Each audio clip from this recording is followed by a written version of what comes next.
Good afternoon. I hope you are well. Thank you for stopping in today for our final Alumni Student Mentorship event of the year. I wish I'd known. My name is Lydia Boulder. I'm the Administrative Associate in the Department of Political Science. You probably have no idea who I am, and that is perfectly okay because I focus mostly on the financial side of things for the department, but I am also the unofficial alumni coordinator, which is why I'm here today.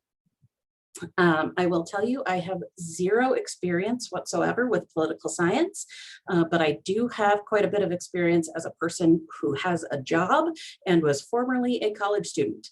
So hosting alumni career readiness events like this is right in my wheelhouse. I can tell you I have experienced the pain of I wish I'd known many times in relation to my college career, and especially since joining the University of Minnesota almost 4 years ago, where I finally saw, oh, this is how higher education works. If only I'd known then, et cetera, et cetera.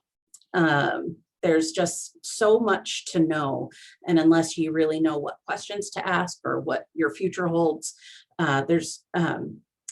it's almost impossible to know all the things you should know, what you should be doing while you're in school. It's just too much while you're also trying to be a student. So our goal today is to focus on some of the most common things we hear from former students regarding their I wish I'd known moments in an effort to reduce the number of times you say that in the future. I will be serving as a moderator today for our awesome panel of alumni joining us. I've got some prepared questions for them, and there will be some time later for you to ask any questions that you have. Feel free to pop those into the chat as you think of them, and I'll ask them when you get to that point, or you can hang on to them and ask them yourself. But before we get started, I will just ask the panelists to introduce themselves, and we will kick it off with Caroline Abadir. Hi, everybody, and thanks, Lydia, for that great introduction. I'm Caroline. I'm actually a graduate of the U of M almost exactly 10 years now, 2011, which is creeping up on me and making me feel incredibly old. Just to give you a really brief introduction of myself, I kind of took a meandering path. I thought for most of the last 10 years, I was going to go into academic research and be a professor in a university.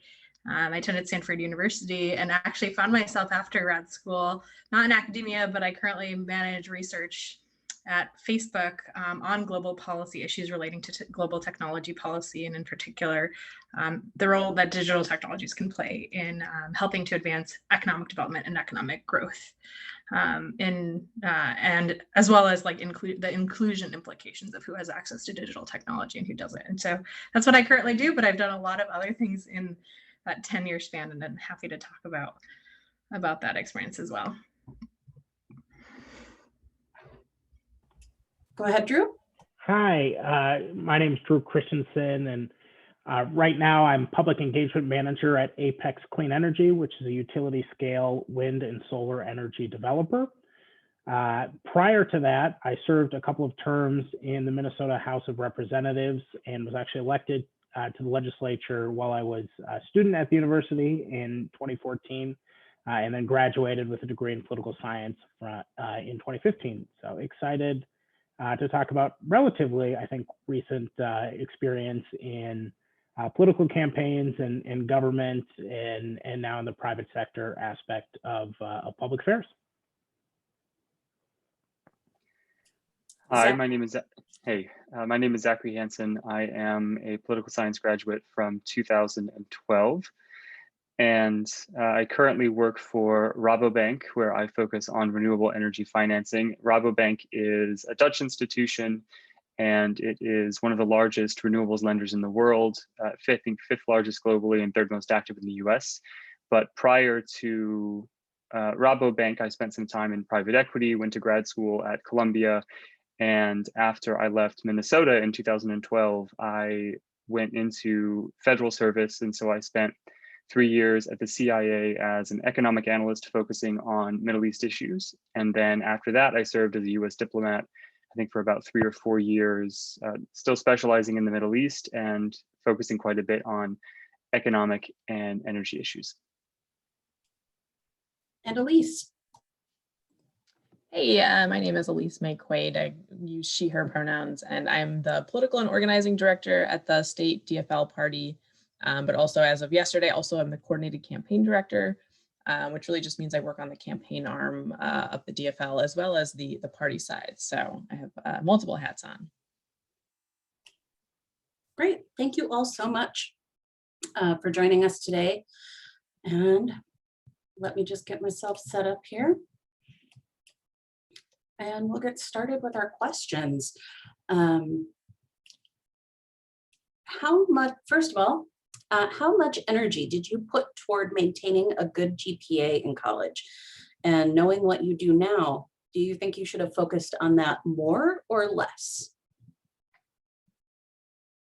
Anyone can feel free to take that.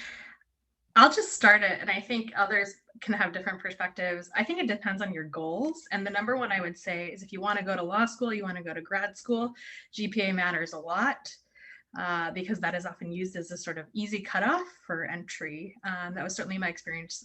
I attended graduate school at Stanford, and they use that because they just get so many applications. And so not always the best metric of ability, but it is an oftenly common used one. And so I think it's often, that's the important consideration for you. And because I had that goal, I focused a lot on that, but I would defer to others who maybe didn't focus primarily on getting into graduate school as a part of their undergraduate experience. And if that sort of changes your perspective. I 100% agree with you, Caroline. I think if you are trying to get, GPA is shockingly important if you are trying to get into grad school. And if you're not, and I will say it's also different advice for like coming out of grad school. In grad school, GPA does not matter at all. Everything is graded on a curve. You would have to try really hard to fail your classes. And after you come out of grad school, no one really cares what you did in terms of achievement, but more like who you know, what reports did you write, blah, blah, blah. But for undergrad, I do think the GPA is unfortunately pretty important if you're planning to do anything grad school related. And I suspect that most people will eventually do some sort of grad program. Any advice from anybody who did not go to grad school, or did you all go to grad school? I missed that. Yeah, I could jump in. I did not go to grad school, or at least not yet. I think it really makes a difference, right? If you're going to grad school immediately or planning, shortly after graduation from undergrad versus, developing, more work experience before applying to grad school. Obviously, coming out of undergrad, there's not as many other things for them to consider other than GPA. And I think the trajectory of my college career, I think really mirrors the advice from Zach and Caroline on the first year. I kind of went in thinking I was going to go to law school, and I got really good grades my first year, and then kind of the trajectory changed, and I wanted to go into campaigns and politics and government, and really kind of, and got an internship and realized that these connections and networking seem to be a lot more important than my GPA, and I think that's really borne itself out through my career is the networking and connections.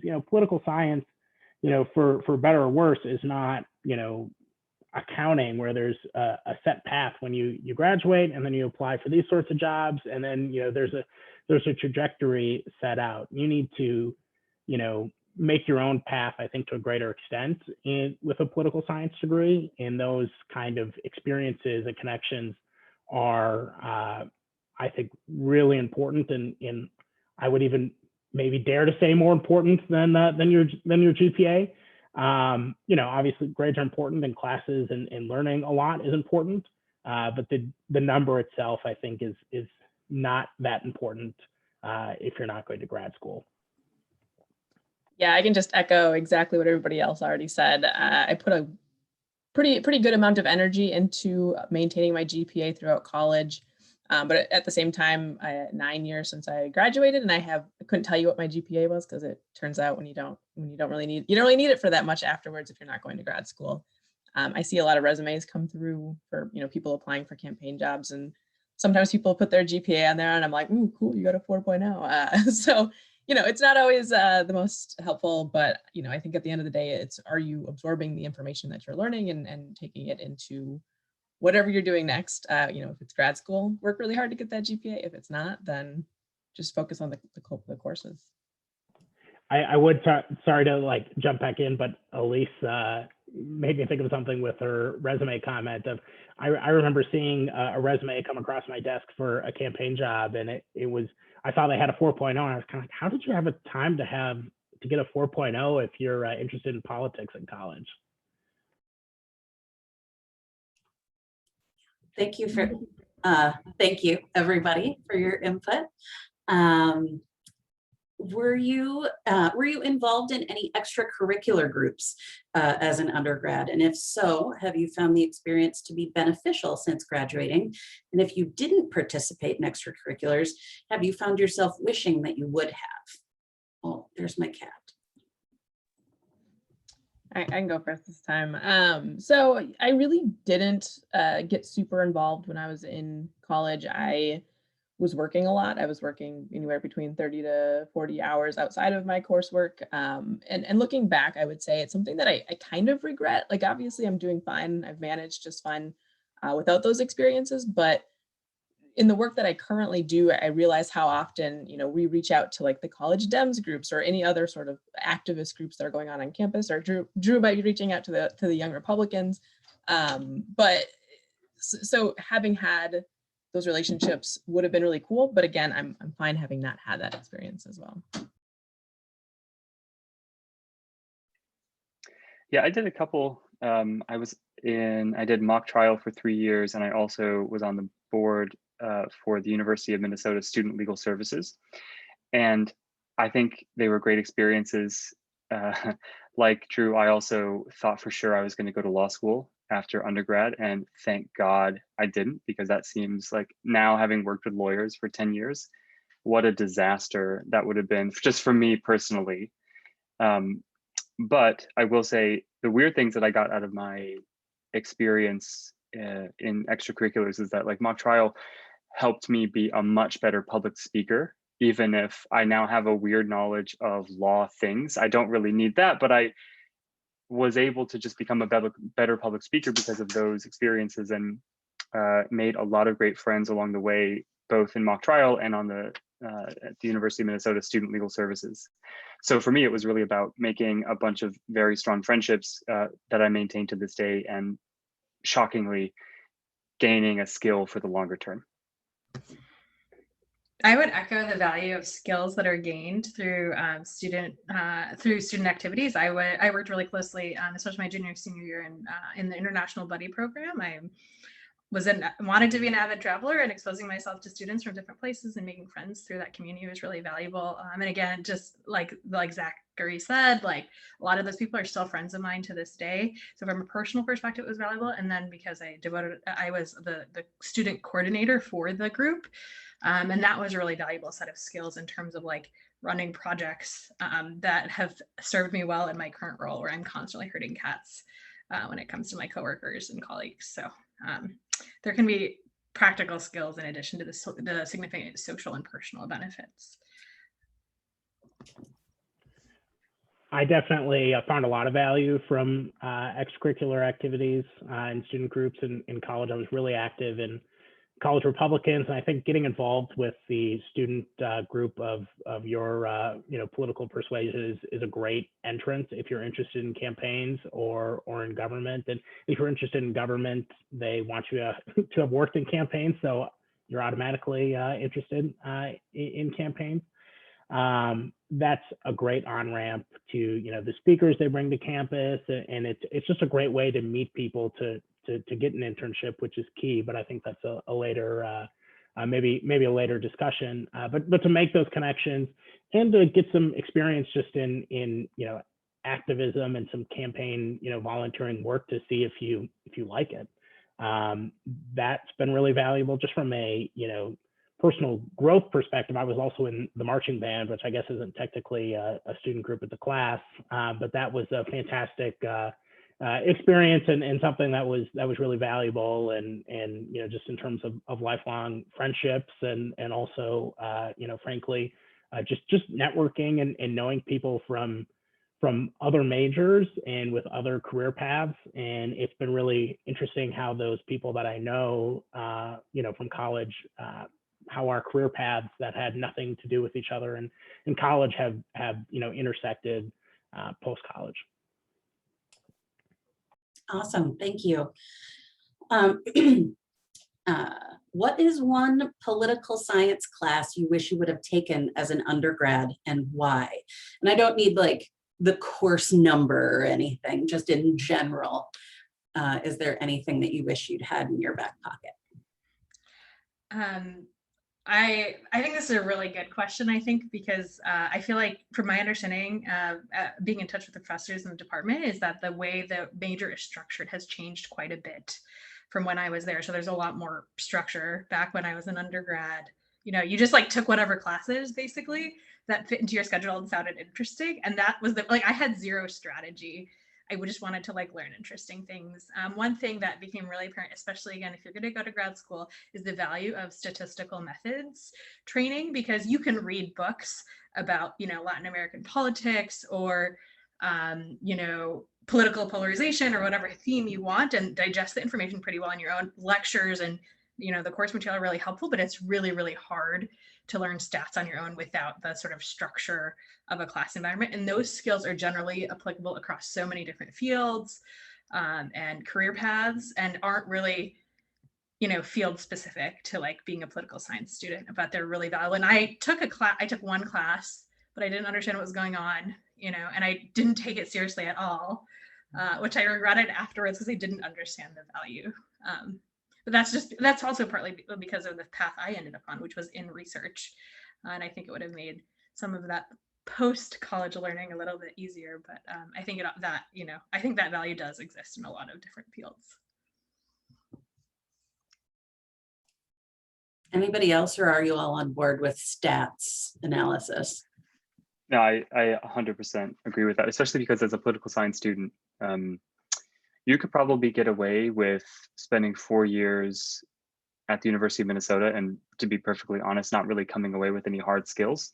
A lot of good knowledge, fine, but I think honestly what tempts employers and what can set you apart, which you should really be thinking about as a student, regardless of whether you're a freshman or a senior, but what really tempts employers is not just what you know, but what you can bring to the table beyond having read a book about some sort of political whatever, and being able to confidently say that I can build statistical models or I can do economic analysis on whatever is really important, and I think helps set certain political science students apart from the others. And that's going to become really important, and I think especially given how many people tend to apply for every job these days, finding ways to set yourself apart is really important. And I was fortunate enough to take a bunch of stats classes at the University of Minnesota, but I will say the one class that I kind of regret not taking is on like congressional politics and just generally understanding the congressional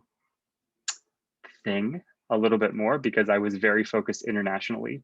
And then when you get out and you go to work for the federal government and you've got friends in Congress or who work for Congress people, and you realize that you spent 4 years as a political science student and you don't fully understand how a bill becomes a law beyond the schoolhouse rock, probably antiquated whatever, that is a little bit of a regret of mine.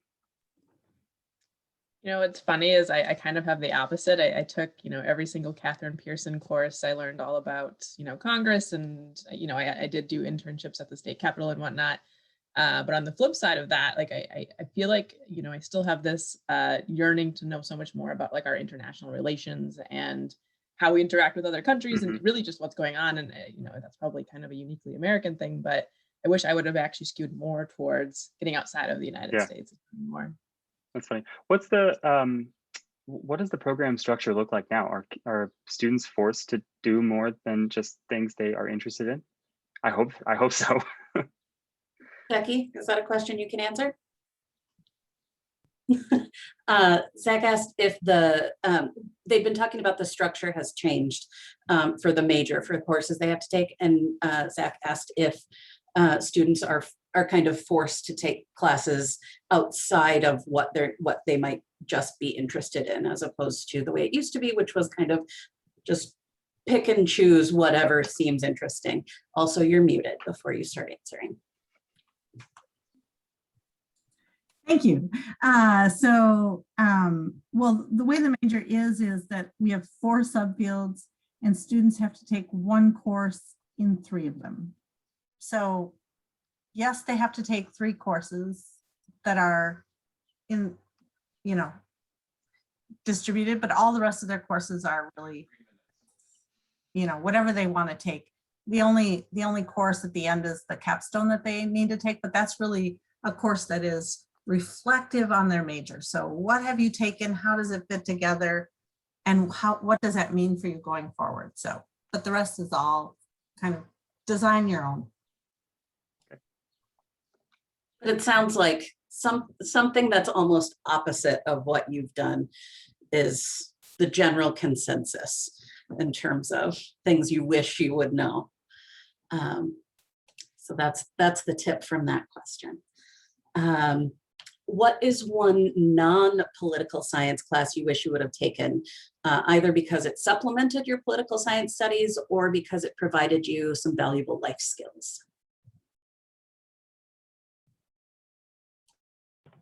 I would say, I mean, maybe this isn't a specific class, but being able to get a better grounding in finance and budgets, just in terms of how being able to more quickly read and dig into budget documents. When I was in the legislature, or campaign finance documents, or those. I mean, I know how Excel works and I know how math works, but more just knowing how those are structured and how those are developed from a technical standpoint, I think would have just made life smoother in being able to read those documents more quickly and with greater precision.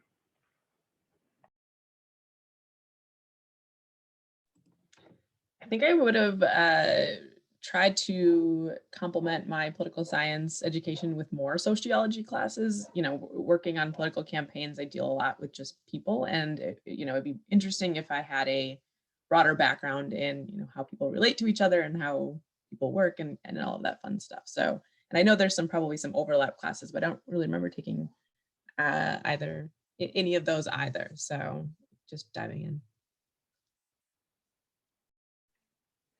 Yeah, I think I'm glad I took so I did a double major. The other one was in economics, but sort of setting aside the things that could make you a better professional. I took scuba diving and tennis, and those were classes I remember better than many others.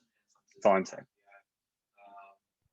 I would echo Zach, what you just said, because so in undergrad, I did not do any of that. I was like the opposite of a exerciser / athletic person. And in grad school, I actually took a new exercise, like a new fitness class every quarter. And I found that to be incredibly valuable because it's just a really good commitment device for getting outside the library or outside your apartment or whatever. And so I learned that in grad school and wished I'd done it so much earlier, because those are life skills too, just like being able to write a budget, like knowing how to swim a lap or, do a yoga pose or whatever it is. It's really hard to sort of get yourself to learn that on your own when you're a lot busier working full time. I will say I got some feedback from some other alumni who weren't able to attend today. And one of them focused on how valuable writing skills would be in the workplace, and they wish they'd known that. So I would just make a plug for just writing courses in general. And I will admit, I'm not at all familiar with what those might be, but just putting that out there, that's something I've heard as well. All right. Did you have multiple majors or any minors? If so, do you think they were beneficial to you in your career? If you were exclusively a political science major, do you wish you would have double majored or minored? Yeah, like I said, I had a double majored in economics, and I would not have the CIA would not have hired me if I did not have an economics degree. That's just a fact. I came in as an intern at the agency and was able to convince them to hire me as an intern and then full time, not because I had all of this interesting insight into international relations, but because I was able to combine that sort of political analysis with a lot of economic insight on how countries make decisions economically and what the impacts of economics can be on politics. And I think that finding ways to supplement a political science degree with something like economics, which filters down into everything we do for the most part, can be a really valuable driver for getting a job after undergrad or getting a cool internship, or at the very least, just being able to confidently talk about what inflation is, because it kind of matters.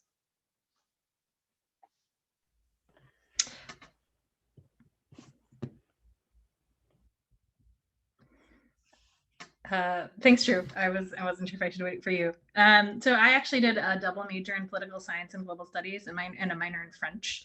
And I don't know if the U of M has an Arabic minor or program now. I did the full Arabic course sequence that was available. And that was because, I'd been told, first of all, languages are valuable skills, again, that are hard to learn outside of an academic environment. And secondly, having those on my resume as skills that I had were really valuable when it came to post-grad experiences. I did a Fulbright fellowship the year after I graduated. And then after that at grad school, I learned from one of the people on the admissions committee, I wouldn't have gotten admitted if I didn't have the language skills to study the region that I wanted to be an expert in. And so, and French and Arabic are particularly valuable in the Middle East and North Africa. So I would say the language programs are really, really valuable because it is just, you can try to learn on your own, but it's just a lot harder to build those skills outside. And they're very practical, useful life skills. I would say, if I started out in global studies, then added the political science major actually after I took a bunch of poli-sci classes for the major, and I just really liked it. I would say I wouldn't necessarily do a double global studies political science, like the added value, like they're very, very similar and there's a lot of overlap. I would echo what Zach said about economics is a little bit more complementary to political science. But like if you're a solo global studies major, you're going to already have the opportunity to take a lot of political science courses, but maybe not some other fields. So trying to find skill sets that are like not exactly the same is really helpful. Things that are like a little bit more exclusive. I don't think it hurt me to do both, but I don't think it made a huge difference that I was also a global studies major. Also, I think the language thing, 1,000,000% agree. I only took one semester of Arabic because it turns out I'm really bad at Arabic, but I took plenty of French. And while that hasn't really helped me professionally, because I won't even claim to be conversationally fluent or anything like that, that is one thing I wish I had done much more of, because annoyingly, employers, grad schools, everyone, if you want to do something internationally, regardless of whether you're based in New York or DC or wherever, employers are increasingly looking for language skills, and they are hard as shit to learn anywhere else. And you're not going to have enough time to do it. And you're going to tell yourself, like, I bought Arabic books twice, once 5 years ago and once very recently, because I'm like, you know what, I'll find some spare time. I'm going to pick it up. I'm going to find a CD drive to listen to the CDs that came with the book, which turns out is harder than I had anticipated. I don't own a CD drive, I learned later. But I think I just missed out on a great opportunity to really spend some time having a professional teach me a language in undergrad. So that is something I absolutely regret. So I guess I'm changing one of my earlier answers. Sorry, Lydia. I'll allow it. I didn't have a second major or a minor in college, and I think that was a mistake in hindsight. I was very confident that I wanted to do, political science or politics and campaigns and be a political hack for the rest of my life. And turns out sometimes you change your mind on what you want to do and what you want to spend your life on. And I think it would have been beneficial to, develop some, really kind of different in, complementary but hard skills like a, finance degree or marketing or economics or something that gives you some skills beyond, knowledge of political science and knowledge of politics that you can, knowing that that's the field that you want to go into, but you can bring some other skills to bear on that. And those are all, just a few examples, but obviously there are plenty of other ones that are useful in, the sorts of fields that political science majors might be interested in. And I think will really set you apart from people who know a lot about politics, because everyone in politics knows or thinks they know a lot about politics. Yeah, so I did double major. My second major was in journalism with a focus on strategic communications and in public relations and PR, which, it's not something I do professionally, but boy, does that help me in political science to, obviously I work really closely with our comms department, and, oftentimes we are trying to get our stories out into the media. And so just having a deeper understanding is really helpful when you work on campaigns. Journalism is the one I was going to add from another alumni. And I also have another alumni who mentioned that marketing is getting more and more valuable as a secondary skill, I guess, in political science. So do with that what you will. Did you use, or do you wish you would have used, the various academic and career resources provided by CLA and the university? Things like peer tutors, subject librarians, assignment calculators, the Center for Writing, career services, things like that, even if they were called something different while you were there.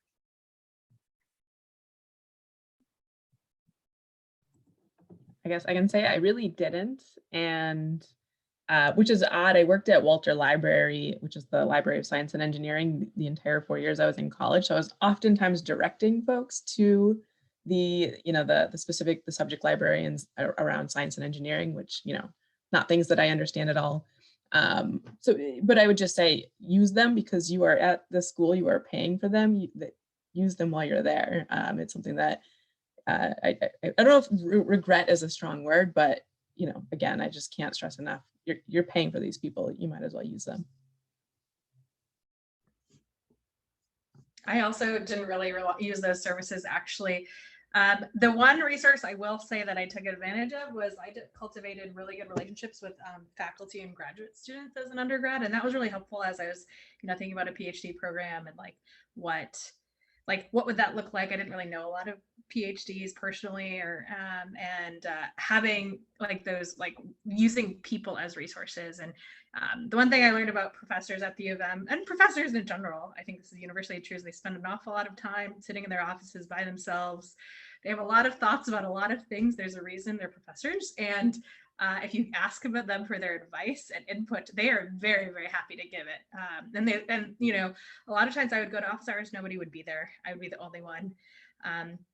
As a graduate student, I had students in my office constantly, and that was something I was really impressed by with the undergrads that I worked with, was they were really proactive in leveraging humans as resources, because those networks, you never know when they're going to be valuable for you, in your post-grad life. And so I think thinking of cultivating those relationships, I did that not strategically, but I am glad that I did it just personally, because that worked out quite well. And I imagine the Career Center can provide some of that. I didn't do that, but I wish I had. And I know the honors counselors, I think they were, I don't remember what they're called, advisors, were really valuable too, in a bunch of ways. And also the political science advisor at the time as well was really helpful, but I didn't rely on them nearly as much as I should have for thinking about career stuff.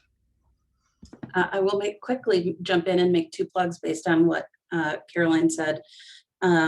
First of all, a reminder in case you hadn't seen the ads yet, this Friday we are doing our first Faculty Friday event where Professor Tanisha Fazal will be sharing her research on health diplomacy.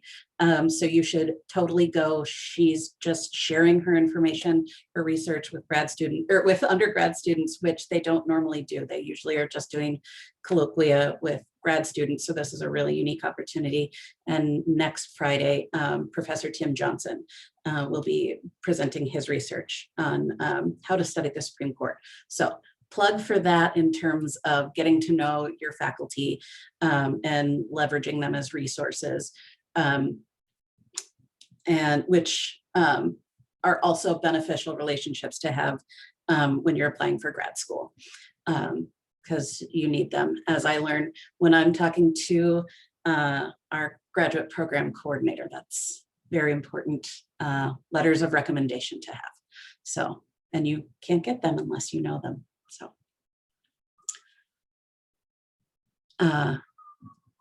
did anybody else have any input on resources? Oh, that was the other plug. I said 2 plugs. Second plug was for CLA Career Services. Erin Reichelt is an amazing resource. And like Elise said, you're paying for them, so you should use them. College is pretty expensive, so you should get all you can out of it while you're here. Erin's help is incredible, and her collection of peer tutors or peer advisors are really great at helping you with resumes, cover letters, anything career related, looking for internships or jobs, and they are and those services are available to you for up to a year after you graduate. So keep that in mind. Again, build those relationships now. And I will send out her contact information after this event also, so you will have that. All right. How important do you feel having an internship has been, or would have been in your career journey? Yeah, I think it was the most important thing I did in college. I would not have gotten elected to the legislature if I hadn't gotten the internship I had. I wouldn't have the job I had today if I wouldn't have gotten started and propelled on in the internship I did. When I was in college, I interned for former Congressman John Klein's campaign in 2012 after my freshman year, and then eventually got hired on as staff and worked for him for a couple of years off and on his campaign. And that provided me a wealth of connections, to officials, to, key activists, to, donors, and just a knowledge of campaigns and the political process that, I wouldn't have even known where to start to run for the legislature when I was a student in college. Despite my political science, classes and training, I would have had no practical means to do that without that internship. I think it provides critically valuable experience in just how to work in in what a professional workplace means in your, field of interest, which obviously means different things depending upon what you want to go into. But I think especially if you're not planning on, law school or, graduate school and a career in academia, if you're looking to find a job, with a political science degree after college, directly, I think an internship is absolutely critical.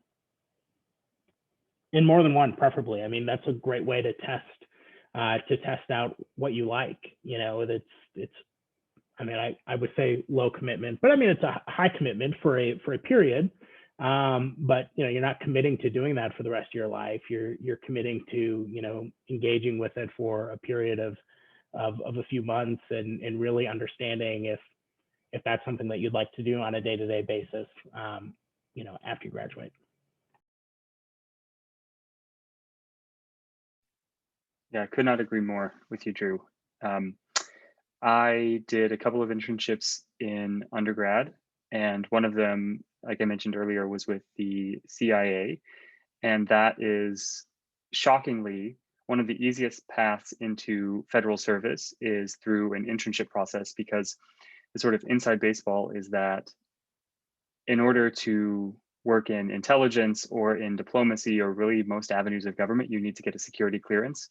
it is very difficult to get security clearances the older you are and the more you've done and the more experienced you are. And really, frankly, the better of a job candidate you are, because you've done a lot, you've been to a lot of places by the time you're like 25 or 30. And that, weirdly enough, becomes a serious roadblock to qualified people getting into interesting jobs that they want. But interns who want to get into the federal government have two benefits. One, you're probably like 18 or 19 or 20, and frankly, you've probably not really gone very many places. You don't know very many people, and so you just haven't done very much, and so it's so much easier to get you through that process. And the second thing is that there is often an accelerated pipeline of clearances for interns, because the government knows it has 3 months with these people and that's it. And they have to start by May 15th. They're not a working professional whose start date can be pushed back and pushed back and pushed back. And so there's this really interesting opportunity for people in undergrad to get these cool jobs with the government and elsewhere that require pretty onerous security clearances. And those are things that you get to, like, you now just have a security clearance, and that makes you super eligible for other jobs after that. So there's these interesting other benefits to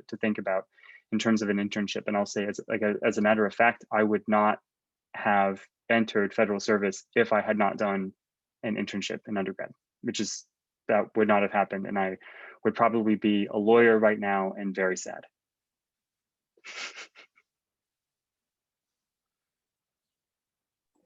I don't really have much to add other than yes, do internships. I think our world has come a long way in that we are starting more to pay interns. I don't think free work is something that we should all be doing, and don't settle for that unless it's something that you feel comfortable doing. Every place that I've worked at, I've fought really hard. The DFL now pays our interns, and I know it makes it not as accessible to folks that need to work all the time, but if you can do an internship, do it, and hopefully you get paid for it.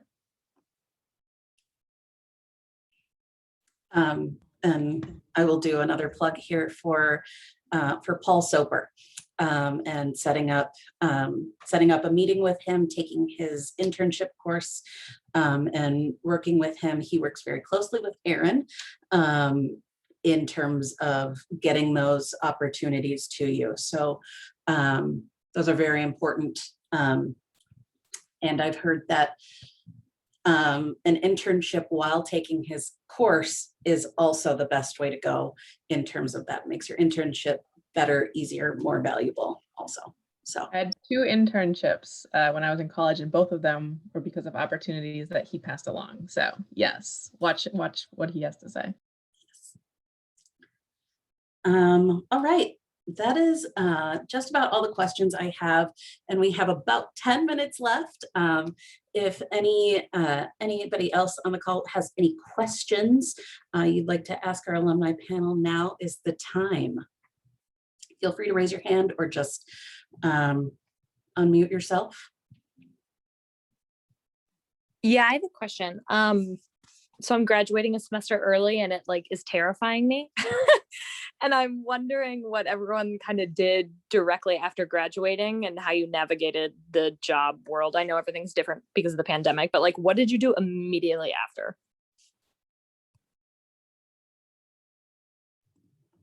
I might have this not sad, but a little bit of a different path where I thought I was going to go to grad school. I actually briefly went to grad school down in Mankato, but really just went back into my service job that I had when I was in high school. I moved back to the cities. I worked at the Mall of America, super fun, but really continued to volunteer and work with all of the campaigns and the organizations that I had built relationships when I was in college. And that those relationships is what ultimately helped catapult me back into working in politics. So yeah, just keep networking and making those connections with people. Personally, immediately after graduating, I spent a week in the U.S. Virgin Islands, so strongly recommend if that's an option. But so I think honestly, when is graduation officially? When are you done? I'm done in fall 2021. Fall 2021. Okay, cool. So I think in the meantime, and sorry, your name was? Kristen. Kristen, cool. I think in the meantime, it would be hugely valuable for you, especially because you're graduating a little bit early, to find a couple of professors to really start to develop relationships with. These people are can be so valuable in the longer term and also in the short term to identify opportunities for you to either pursue full-time jobs or research stuff. And I'll tell you from personal experience, both in undergrad and grad school, there are several professors that I am still extremely close to, that I play tennis with on a regular basis, or like whenever I go back to Minnesota, I see John Freeman for lunch. And that has just been a hugely valuable connection to have. He's a great guy, but also you've got you know, some time to put in a little bit more of an intentional effort to walk away with some good long-term relationships. And I think that those can really help guide you in the immediate aftermath of graduation to make sure that you, once you've graduated, you found a landing somewhere that you want to be, or you're at least on the path of getting somewhere you want to be. And also that if you're thinking about applying to jobs, I would do it like right now. Some of them, it may be a little early for certain private companies, but like government takes forever. And so if you're interested in a government type job, I would be hurling resumes into USA Jobs at anything that looks kind of interesting to get my foot in the door. And I think 6 months until the end of fall, or I guess, right? 6, 7, whatever, 7 months until the end of fall. That should be enough time to at least get some processes rolling. So don't be too terrified yet. You can be a little nervous, but sounds like you'll be okay. Thank you so much. You're welcome. I don't have great advice from my personal experience because it was kind of unique, but I would suggest that, you know, whatever you're looking for, you know, whatever you'd like to do as a job, you know, after the fall semester ends, I would try really hard to get an internship in that this summer, because, you know, it happens all the time that summer internship turns into a job, you know, immediately after graduation. I mean, that's an extremely common experience that people have. The other thing that I would say is that, you know, if you're comfortable here in an email afterwards, I mean, feel free to reach out to us about what you're interested in doing. And, you know, we all have, you know, networks and are happy to help, you know, give more specific advice based on what you're doing and make connections that way. The only thing I'll say is I was planning for graduation like a year in advance because I like to know what's happening. And so Christian, I can totally empathize with being like, oh no, like what do I do? I was really fixated on getting a academic fellowship post-graduation because I was like, I'm going to go to grad school and I'm going to be an academic. And so I was applying to like the Rhodes Scholarship and to these others. There's one at the U of M, Catherine Sullivan. I don't know if that still exists. And I applied for Fulbright, I applied for a couple other things, but I was like, I want to get a really prestigious fellowship. You know, I applied to as many things as I could. This is my strategy, just like, you know, throw things at the wall and see what sticks. And I ended up getting a Fulbright, which, you know, had a ton of huge benefits down the road in terms of like, it's perceived as very prestigious. It's not always that hard to get. Little insider baseball tip there, but super valuable experience. And so that was a really defining personal experience and professional experience for me. And those kinds of things require very far in advance planning. And so you can still do them after you apply the year after you graduate. But if those are of interest, highly recommend folks begin those conversations with, I think it's like the international advising or some sort of office that manages all of those kinds of programs and helps people apply. And they're a super great resource. Speaking of the question about career resources at the U of M. And I highly recommend like thinking ahead. And so I'm really glad that you're doing that. Any other? I know we don't have a ton of time, but I was just curious, for the people who went to grad school, did you go right out of undergrad or did you take time off? I'm leaning towards taking time off, so I was just kind of wondering what people's opinions and experiences are. Honestly, so I knew coming out of undergrad that I was going to go to grad school at some point in the future. And if I had gone right out of undergrad, I would have made a huge series of mistakes, because it turns out as a 20-year-old or 21-year-old, I didn't really know what I enjoyed professionally, what I was good at, what I absolutely hated versus what I thought I might kind of like. And there was I needed a lot of professional development to really understand what I wanted to do professionally. And grad school is insanely expensive. Unless you're getting a PhD, you're probably going to have to foot the bill for the large majority of it. And so I have friends who have gone right from undergrad into grad school and spent literally $250,000 getting a degree that means very little for what they do in their professional life today. And while they made good connections, and I think that they'll tell you that they're still happy that they went, I think they would have been much better served waiting a couple of years, figuring out what you like, what you don't. And then also, because really, at least master's programs are like professional degrees, and you go to get a master's degree because you're like, I like public administration, or I like international development, whatever it is. I've done it a little bit, but I really want to have a step change in what I am already doing professionally, or I want to pivot into this thing that I know a little bit about. And I think if you jump into grad school too early, you're going to miss out on a lot of professional growth, and also potentially spend a lot of money on something you may not be interested in 5 years from now. What is your, sorry, your name was? My name is Sydney. Sydney. Okay, cool. Hi, Sydney. I can't echo that enough. I went to grad school. I had a professor in the journalism school that was like, everybody needs an MBA. So I was like, okay, I'll go get my MBA. So I did 1 semester down at Mankato, and just quickly figured out that was not what I wanted to do. So take some time, think about it, figure out, do some self-interrogation, etc. The other thing I'll say, and I can only speak to the experience of being in a PhD program, that's a little bit different than a typical master's. What I know from, like for a PhD program, you need to get into the best possible school that you can, because it's the worst thing to be is an unemployed PhD. And the reality is it's really hard to get academic positions without a pretty prestigious PhD under your belt. And so if that's something you really want to do, like, the thing we noticed at Stanford was over time, like very rarely were admits coming straight out of undergrad, unless they were like, I don't know, like a super genius. But most of the time they'd had, potentially they'd done a master's program already. They'd had a ton of professional experience doing research or internships or gaining valuable professional experience, like typically 3 years out for a PhD program. And even though PhD programs might not cost you money, first of all, if you get admitted to a PhD program, you have to pay money for it, don't go, because it's like the worst decision 100%, possible. 100% agree. Could not agree more.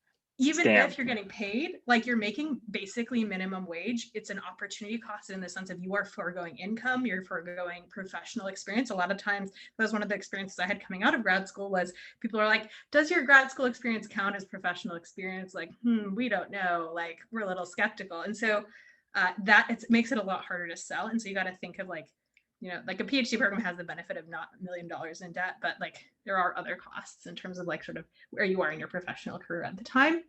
In terms of a master's program, after I did my Fulbright, I spent a semester in DC doing internships, just because I was like filling the time, before I was ready to make the grad school leap.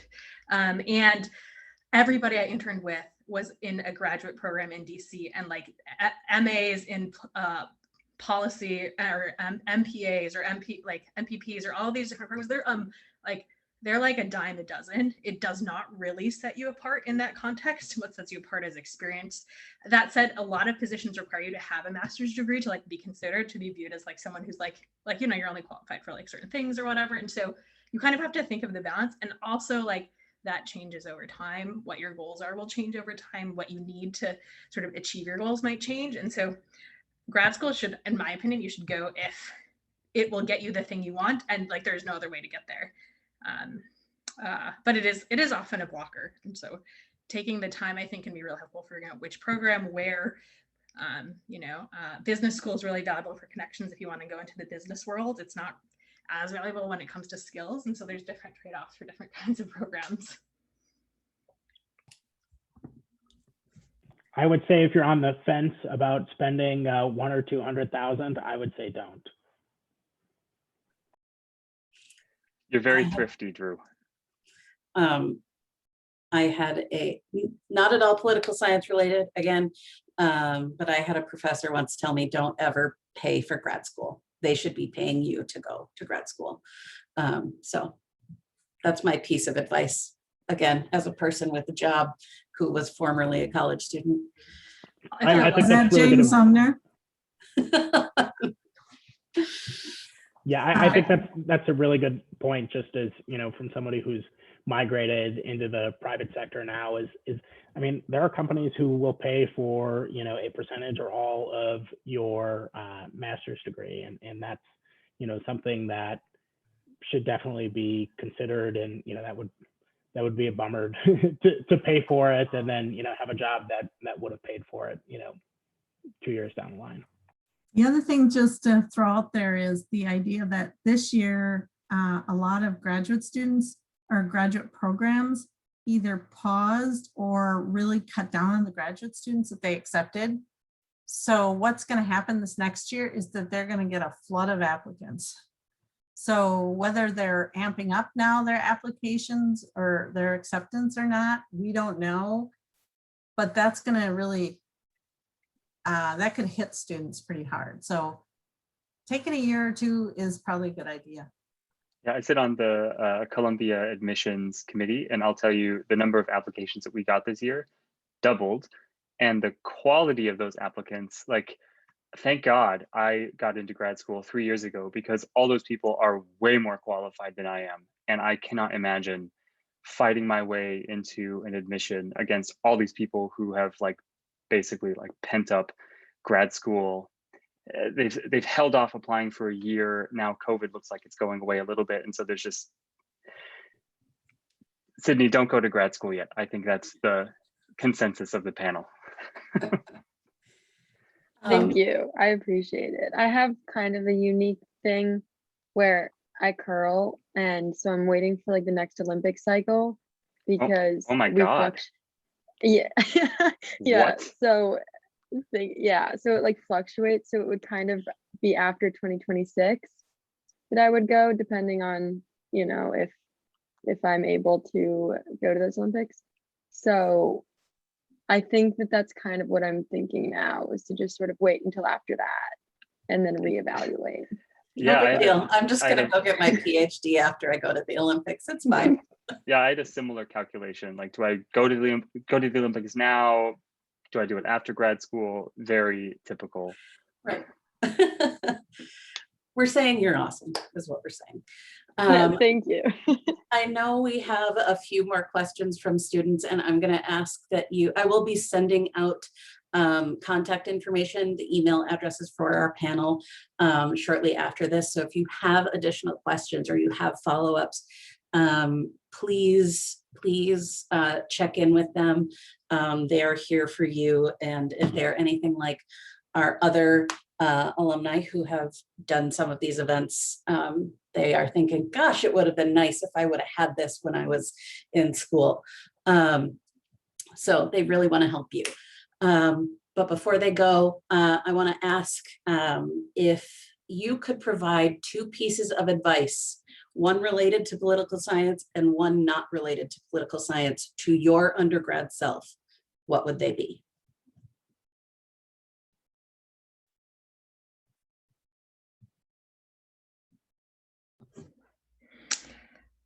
Two really quick things from me. This is totally based on my anecdotal experience, N=1.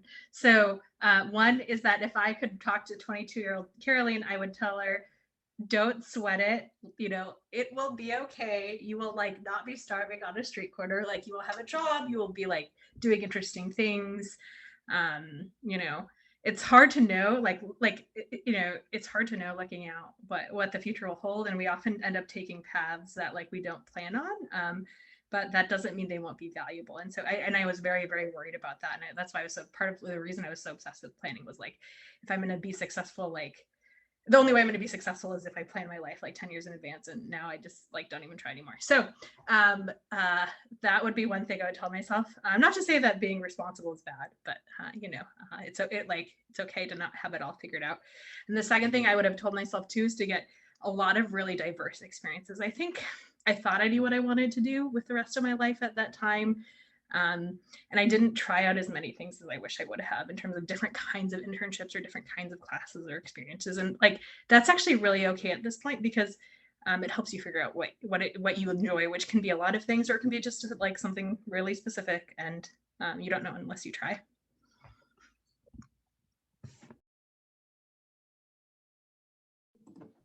I think just thinking a little bit about political science, one thing that I feel like I did was I took a few classes and then really stuck in that zone. And so one thing that I would say is like, just keep sort of branching out, make sure that you don't get stuck in one specific zone, which I think actually kind of meshes with what Caroline said, like keep expanding what you're thinking about, have more diverse thoughts, go to the classes that, even if you got a C in that one theory class, maybe you should go back to another theory class and learn a little bit more.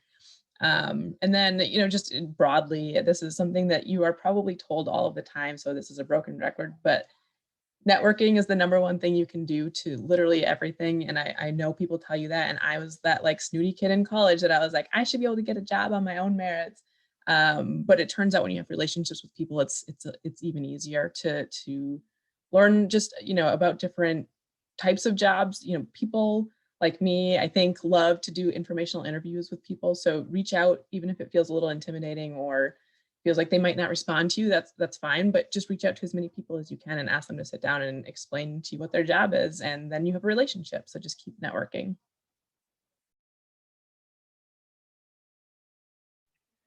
I guess my 2 cents, and I 1,000,000,000% echo what you said about the networking. It's just like the way that you get a job is not having the prettiest resume or the best resume in the world, because the reality is if no one reads it, you're not going to be asked for an interview. But my 2 cents, for what they're worth, are in terms of the political science degree, I think you have to find some way to set yourself apart from everyone else who has a political science degree. It's fairly common. There's a lot of them scattered across the United States. And when you come out of undergrad, I hope that you're able to sit across the table from a prospective employer and tell them that you specialized in Middle East politics, or you are really knowledgeable on congressional procedure, or you've done something that sets yourself apart and makes you look different from the other political science applications. And that could also mean you've done amazing internships, or you've become a student leader in this group or that, or maybe you're going to the Olympics in 2026 as a curler, like whatever it is. It's really important to set yourself apart. And I think that's absolutely critical. And then secondly, if you get out of undergrad without any hard skills or without any technical skills, I think you have just done yourself a massive disservice, because like we talked about earlier, they're really hard to learn after undergrad. You're just not going to have enough time. And this is a space for you to experiment and understand not only what you like, but what you can do from like a technical perspective to make yourself valuable in that space. And whether that means taking, I think I took quantitative research methods in the political science department. And that was, so I took it at the PhD level because I had taken some stats before, and I came in and it's like, yeah, this is going to be absolutely fine. I had to learn a new math in that class that I did not know existed. And that was really challenging. But at the end of it, and I also, side note, and just a little bit of a grumble, I've never used that math again. So anyway, the statistics that we did in that class is absolutely part of the reason that I got hired. I still use statistics to this day, and it's a really, really valuable, important tool that you can use regardless of whether you are going into something political science related or economics related, whether you're in government, where it's like having a basic understanding of statistical modeling or economic modeling is just a technical skill I really, really, really hope you pick up to set yourself apart. That's it. I would agree with just having another skill, and whether it's a different major or whether it's a really interesting professional internship experience that you did, or something you uniquely accomplished. That's key from I guess I'm using that as my political science advice, is to have something specific inside or outside or in addition to political science. And the other thing I would echo from Elise is just the networking, knowing people, and it's not about the snooty old-fashioned version of networking at cocktail parties with your parents at the country club. It's seizing on opportunities like this, on this panel, meeting Zach, who works in renewable energy finance. I'm going to send Zach an email after this panel because I work in renewable energy for a development company, and say, Zach, I wrote your name down right at the beginning, Jeff, when you introduced yourself. I was like, well, networking in action. Yes, I'm looking forward to our lunch or beer next time you're in Minneapolis. So yeah, but anyways, it's things like that. Entering into opportunities that present themselves to meet people, because that's how I've gotten almost every job that I've ever had, both internships in college and post-college. You have some sort of connection to the company or somebody who gave you really key advice, in the industry that helped to set you apart. It's just absolutely crucial, and you have to jump on those opportunities when they come. And I would just use that as an opening to feel free to send any of us an email. I think Lydia is sending out our emails after this. We'd love to email or have a Zoom call or whatever. Happy to help people and happy to help fellow Gophers. Well, thank you all so much for being on our panel, and thank you for everybody who attended. I really appreciate it. This is our last event like this for the year. And again, just one more plug for our Faculty Friday. That's also open, by the way, to the public if you'd like to pop in. I can give you that information. Yeah, and I will definitely be sending out contact information for our panelists, as well as our career services